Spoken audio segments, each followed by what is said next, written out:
eu sou a Melissa, sou psicóloga e no vídeo de hoje eu vou falar sobre a síndrome do filho do meio ou filho sanduíche. Você já ouviu falar? Se você é o irmão do meio, esse vídeo é pra você.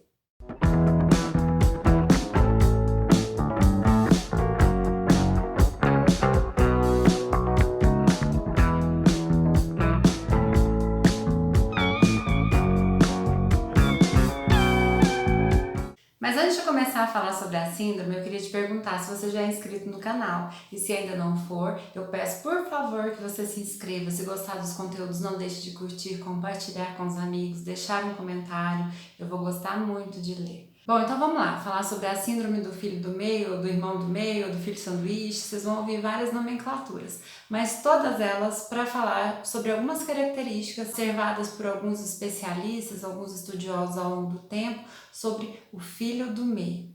Hoje em dia, as famílias estão reduzindo cada vez mais o número de filhos e às vezes chega a ser raro, né, a gente encontrar famílias com 3 filhos. Mas à época, e assim, um dos psicólogos que mais falaram sobre essa ordem de nascimento e do impacto na personalidade do indivíduo foi o austríaco Alfred Adler. Eu tenho até um vídeo aqui no canal sobre ele, se você tiver mais curiosidade, clica lá para você assistir e conhecer um pouquinho mais sobre ele. Mas aqui eu não vou me atentar a dados científicos, eu vou falar de uma maneira geral. Depois do Adler vieram outros estudiosos, muitas pesquisas ao longo do tempo, em várias partes do mundo, analisando qual o impacto da ordem de nascimento na personalidade dessas crianças, desses indivíduos. E hoje nós vamos falar sobre o irmão do meio. E aí, também eu preciso dizer o seguinte, que isso não é um problema em si. Eu vou falar aqui sobre algumas características que você aí, se for filho do meio, ou se for um pai que tem 3 filhos, você vai poder observar ou não, porque não é regra que todo mundo, todo filho do meio vai ser assim, mas há indícios, essas características podem vir a surgir. Então vamos lá, primeiro vamos pensar o seguinte, numa família, vou falar de forma assim muito rápida, porque depois se vocês tiverem interesse eu posso falar do primogênito e também do caçula em outros vídeos, mas hoje a gente vai dar destaque para o filho do meio.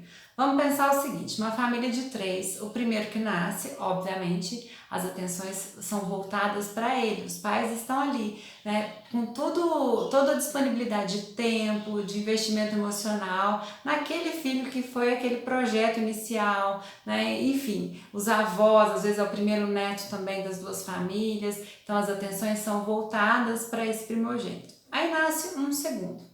E aí esse segundo vira o caçulinha, o caçula que precisa de mais cuidados. E aí esse primogênito, os pais geralmente tomam mais cuidado porque ele já está maiorzinho, fazendo coisas mais interessantes, aos olhos dos adultos, já conversa, já come sozinho, enfim, dependendo da idade aí, que os pais esperaram para ter um segundo. Mas de toda forma o segundo vira o bebezinho, esse que precisa de mais cuidado. Mas logo em seguida vem um terceiro. E aí o que acontece com a posição desse que era então o segundo filho, que já não tinha tantas atenções assim como o primeiro, assim, total dos pais, porque os pais já tinham um primogênito, então a divisão ali da atenção já tinha acontecido. Esse filho que antes ocupava esse lugar de caçula passa a ser o filho do meio. E aí, o que geralmente ocorre? E aqui eu gostaria de destacar que não podemos fazer uma culpabilização dos pais, porque é natural que isso ocorra. Se a gente tem um mais velho, que já é mais independente, a gente confia mais que ele vai dar conta das responsabilidades de criança que ele tem.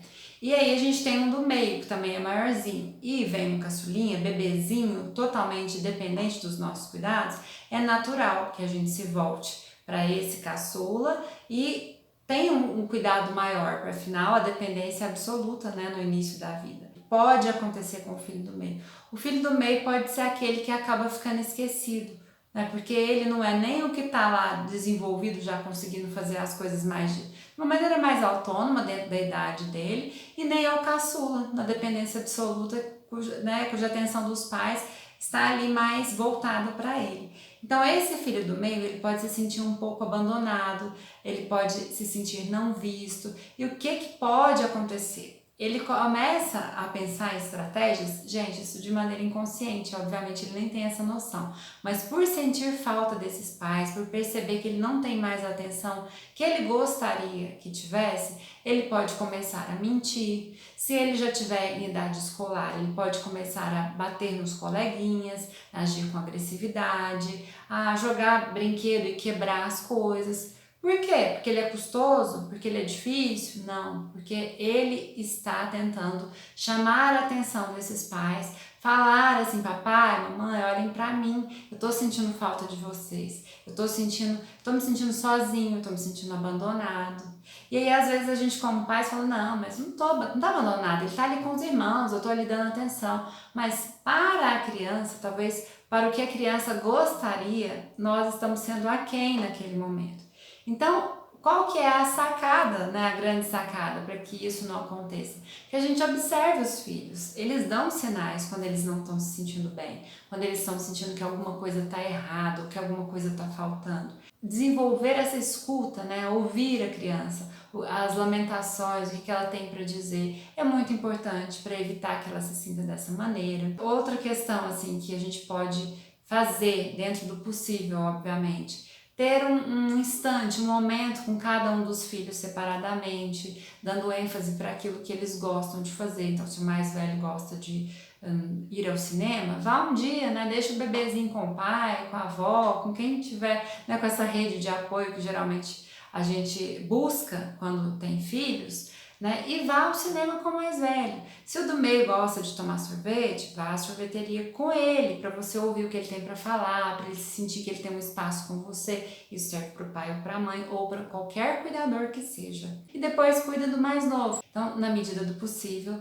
tentar fazer esse equilíbrio. E por que isso é importante? Por que a gente não deve, né? A gente deve evitar que essa síndrome aconteça. Porque a infância é um momento de formação da personalidade, das nossas crenças centrais, do nosso repertório interno, a forma como nós nos enxergamos os outros, enxergamos o mundo. Então, se a gente cresce sentindo que falta muito o olhar das pessoas, que falta o cuidado, que falta o amor, que falta o carinho, a gente corre o risco de desenvolver certas crenças negativas que futuramente podem, assim, abalar nossa autoestima, nosso alto valor, o poder de autorrealização. Porém, há estudos também, porque agora eu tô falando assim da parte negativa de ser o filho do meio, mas há estudos também que mostram que quando ele se adapta a essa posição do meio e os pais também conseguem minimamente ali driblar essas faltas do filho do meio, ele pode se tornar um adulto mais flexível, mais independente, ao invés de buscar, né, sempre o apoio nos pais como o filho mais velho e o caçula, ele geralmente busca o apoio com os irmãos, com os amigos, então são pessoas que têm facilidade de lidar com relações interpessoais, então ele pode se sair muito bem, inclusive. O filho do meio, quando sabe, ele é uma pessoa mais flexível, mais independente, porque ele cresceu ali mais sozinho, sem aquela supervisão, né, intensa dos pais, que os pais dão para o mais velho, porque o mais velho geralmente é aquele grande projeto, né, a ser realizado, é o nosso espelho, e o mais novo, que é o caçulinha, que é o bebezinho da família, ele também não é infantilizado como o mais novo.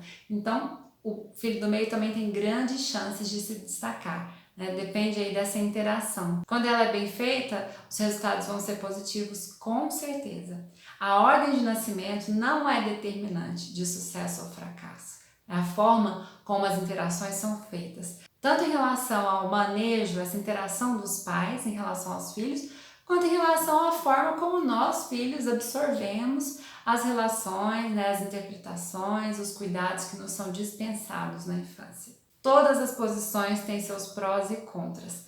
Cabe a nós, depois de adultos, sabermos aproveitá-las e, como pais, nós podemos tentar minimizar os aspectos negativos dessas posições ocupadas. Se você gostou desse conteúdo e gostaria de saber mais sobre o filho caçula e o primogênito e do filho único, né? O reinado do filho único, deixa um comentário aqui que eu vou adorar gravar mais um vídeo falando para vocês. Espero que você tenha gostado. Se gostou, não esqueça de curtir, compartilhar, deixar um comentário aqui. E obrigada por assistir. Até o próximo vídeo.